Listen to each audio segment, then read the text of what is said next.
welcome back sa ating YouTube channel mga katropa. Isa na namang kwentuhan dito pa rin sa Kabado Mokoy YouTube channel. So ngayong araw na to mga katropa, ipapasyal ko lang kayo dito nga sa mga nabili ko na bagong mangga, yung isa sa mga project natin. Kasi balak natin magtanim ng mangga dito sa Bicol and balak natin padamihin mga katropa. So kaya naman bumibili tayo ng mga variety galing sa mga katropa natin na may mga lahi na mga mangga. Ito yung mga mangga mga katropa na tumitimbang ng 1 kilo to 2 kilos yung bawat isa, o kaya 800 grams pataas.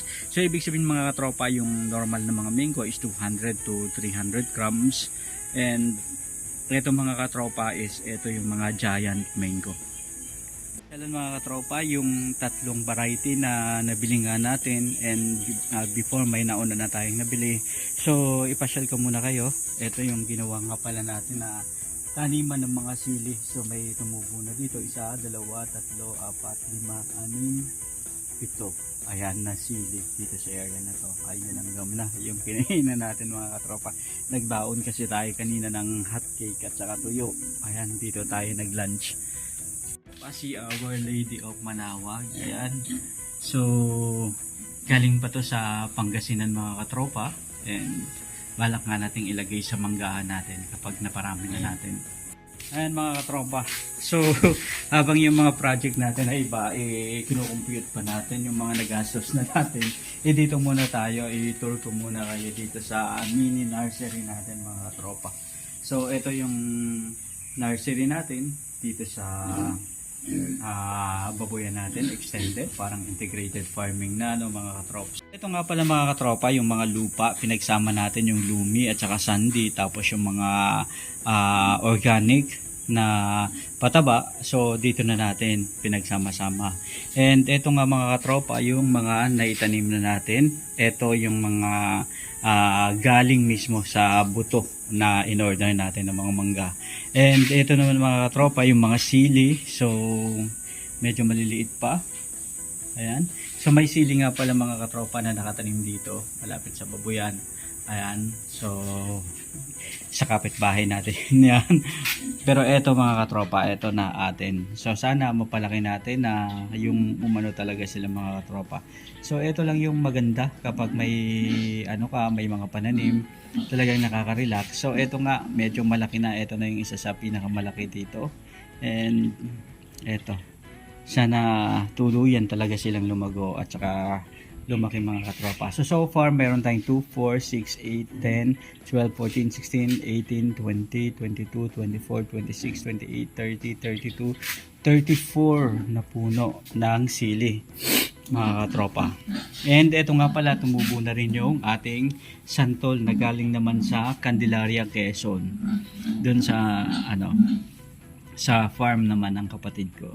So humingi tayo ng at eto nga, itinanim na natin dito. So masarap kasi mga katropa yung santol dun sa Candelaria, and kahit maliit, sobrang dami ng bunga, talagang punong-puno ng bunga, tapos masasarap. Kaya talaga namang nagdala tayo ng buto, and sabi ko itatanim ko. And meron din tayong nabili mga katropa na durian. And eto nga, trinay natin na itanim, and awa naman ng Diyos, talagang unti-unting tumutubo mga katropa. So 12 yung buto ng durian, yung isa is nasira. So kaya mga katropa is ito ay 11 na lang. So ito yung durian, siya mga katropa, marami yung iba nababahuan sa amoy ng durian. Pero ako, nababanguhan ako sa amoy niya. Mas masarap siguro na yung yung sinusunog na durian na yung balat, parang insenso. Marami nababahuan, pero ako mga katropa is nasasarapan ako sa amoy. And isa pa is ito yung variety mga katropa na sobrang creamy kapag kinain, talagang masarap, yummy. And sabi nila super healthy daw yung durian. Kaya naman talaga tinanim natin, sabi ko try, baka tumubo. And ito nga mga katropa, mukhang pinagpala tayo. Ayan, so unti-unti nang tumutubo yung mga buto. Ayan, so 11 yan. pero ang lumabas pa lang is 1, 2, 3, 4, 5, 6, and 7. So 7 na yung lumabas mga katropa. Ayan. Now, puntahan naman natin mga katropa, etong variety naman ng mga mangga na meron tayo. So, eto, meron tayong Indian mango. Ito yung tumubo na sobrang bilis. So, masarap etong Indian mango na to. Kaya naman tinanim din talaga natin. Tapos meron tayo dito yung Carabao mango na galing naman sa Cebu. So, eto nga, tinanim natin. So, 3 buto to. Carabao mango. Sweet Carabao mango ng Cebu. And ito naman mga katropa is apple mango. Ayan. So, nagtanim rin tayo ng buto. Tapos, ito naman yung namdukmay. Ayan. So, ito yung tinatawag na, ano ba yan? Papaya mango. So, namdukmay. Thailand variety to mga katropa. And ito na nga, unti-unti nang umuusbong. Tapos, ito naman mga katropa is ito yung Philippine variety rin ng Pico mango. Ibig sabihin mga katropa, local mango to. Kung meron tayong Indian mango, meron tayong Carabao mango. So, Pico mango, atin din to. And ito yung medyo mas maliit na ng konti sa variety ng ano nga ba yan? Sa variety ng Carabao mango, and medyo may para siyang patusok. Ayan. May para siyang pausbong na patusok sa dulo. Ang Carabao mango kasi mga katropa is bilugan, tapos yellowish na yellowish yung loob. Ito naman is tamang-tama yung tamis niya, mabango yung niya, yung prutas niya, and talagang masarap yung amoy. And siya naman mas maliit ng konti yung variety na kumpara sa Carabao mango.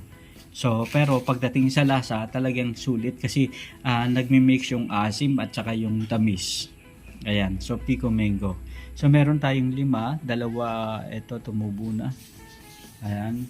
So, ito naman, dito na natin nakuha yung variety nito locally dito mismo sa Bicol. Kaya kapag napalaki natin to, so original talaga to na dito talaga sa Bicol. Pero I'm sure na bili lang din to ng mga may-ari na pinagbilhan natin. Hindi ko na sasabihin kung sino. And napalaki nga nila yung puno mga katropa. And nasarapan ako, kaya talaga sabi ko magtatanim ako. And bumili nga ako ng ilang kilo. And talagang eto na yung mga buto. So ayan. So 2 na yung tumubo. Isa pa nandito. And waiting tayo dito sa another 3 more. So, ito yung mga so far na mga variety na meron tayo. And ipapasyal ko naman kayo dun sa iba pang variety na medyo malaki na and grafted yun mga katropa. So, ayan, tara na. Punta na nga natin itong mga mangga. So, for mga katropa, ayun yung manok natin. Mga 45 days chicken. And so far mga katropa, ito yung variety natin. 1, 2, 3, 4. So, nakalagay na to sa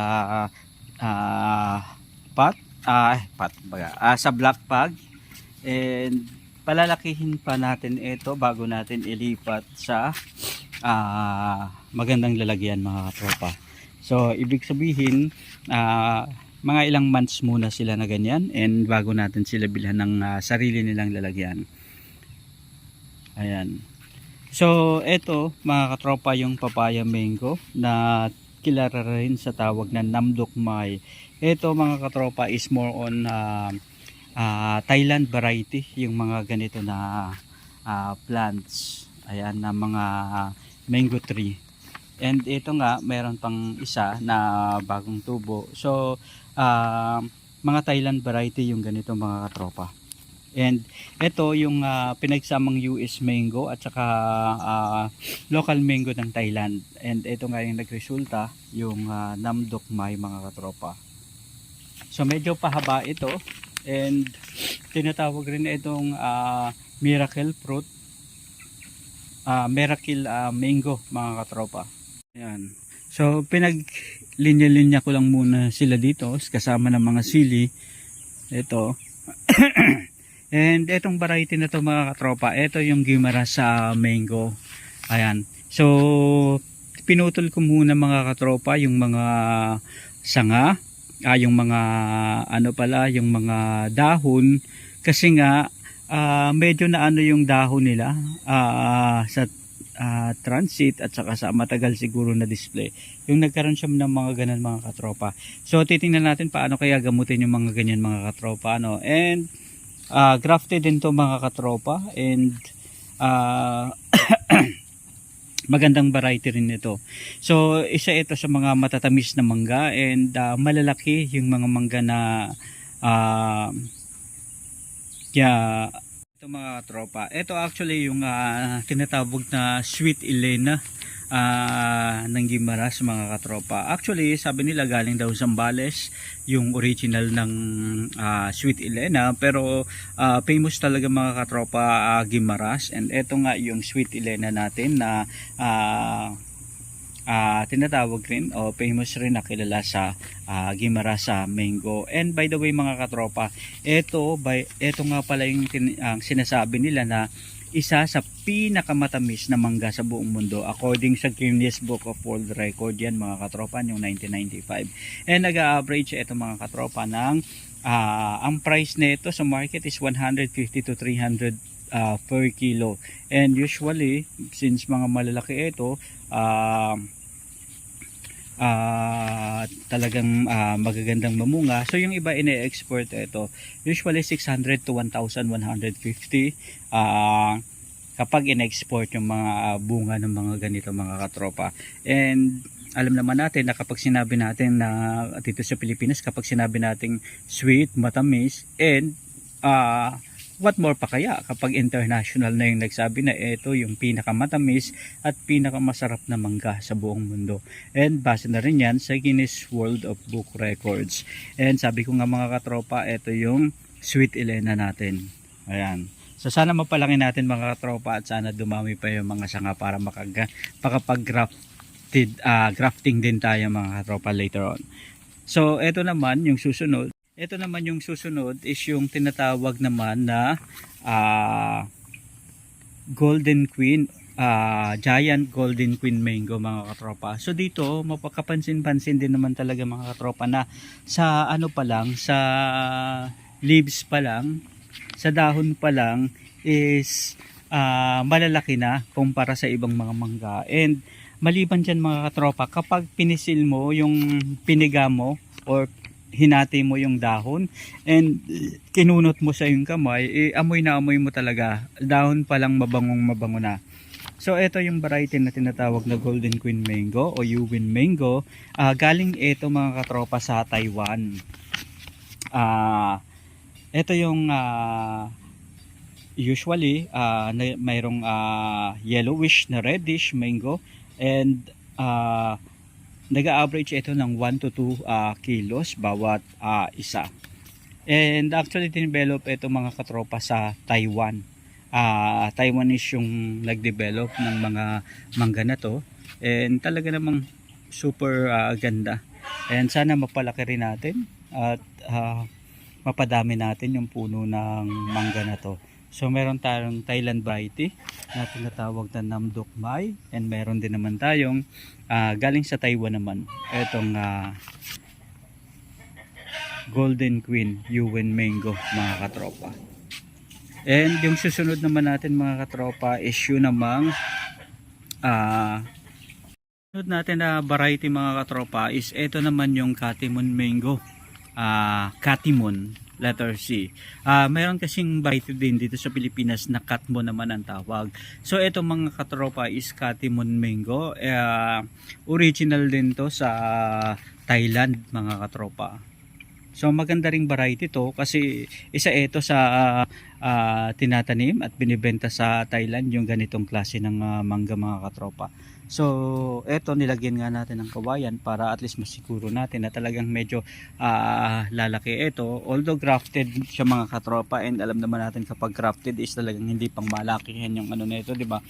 Pero usually naman sa mga puno, once na tinanim mo mga katropa is unti-unti rin yung lalaki. Ang kailangan natin mangyari dito mga katropa is sana dumami yung sanga para at least magkaroon tayo ng magawan rin natin ng grafting at maparami rin natin yung puno natin dito. And later on siguro magde-develop tayo ng paano ba i-mix yung ibang mga variety na magaganda, and hanggang sa makabuo tayo ng napakagandang variety mga katropa.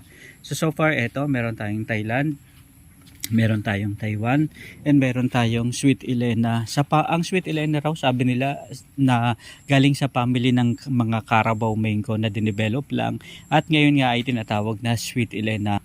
So galing daw Zambales na sa Guimaras mga katropa. Galing sa Zambales and dinala sa Guimaras, and eto na nga mga katropa, meron tayong Sweet Elena. So Philippine mango, Sweet Elena, na nagmula original sa Carabao mango na na-develop at naging Sweet Elena na nga ng Guimaras. And ito naman mga katropa is yung Golden Queen o Yuen mango ng Taiwan, na talaga namang kilalang kilala rin. And yung nasa dulo naman is yung Katimun mango naman na original din sa Thailand mga katropa. So eto, Namdokmai Thailand variety rin to mga katropa, and hoping tayo na sana mapalaki natin at maparami pa mga katrops. Inquire na rin pala tayo mga katropa ng dalawa pang variety ng mangga, at hinihintay na lang nga natin kasi yung variety mga katropa ng mangga is yung isa is galing sa Japan and yung isa naman is Australia. So R2, E2, yung parang peach mango na malalaking variety rin na nag-average ng 1-2 kilos per piece. And yun namang Miyazaki mango, yung pinakamahal na mangga sa buong mundo mga katropa. So makakakuha rin tayo ng puno. And so kapag nangyari yan mga katropa, medyo pricey lang, costly, masyadong mahal yung bawat puno mga katropa, pero tingnan natin, pag-ipunan natin and budgetan natin mga katrops. So parang isang bonus na yung isang Christmas bonus na budget ang dapat ilaan siguro para makabili natin yung Miyazaki mango tree at saka R2 E2 ayan na mangga ng Australia. So ayan mga katropa, maganda ng tingnan, and nandun lang nga sa ating pabuyan yung atin namang mini nursery. Ayan. So doon natin pinaprocess yung mga bagong mga mangga, and ito naman is nabili na natin na puno na rin talaga itong mga to, and pararamihin na lang natin mga katropa. Ayan, so kailangan matutunan natin yung pag-grafting ng mga puno, and yung lahat-lahat ng mga vitamins, lahat-lahat ng mga yung mga pataba, abuno na kailangang ilagay dito sa mga mangga natin para lalong gumanda, yumabong. So far, eto muna mga katropa ang phase 1 ng mango farming natin, and sana maparami natin mga katropa. Samahan nyo ako sa journey na to. Hanggang sa muli, marami pong salamat, paalam.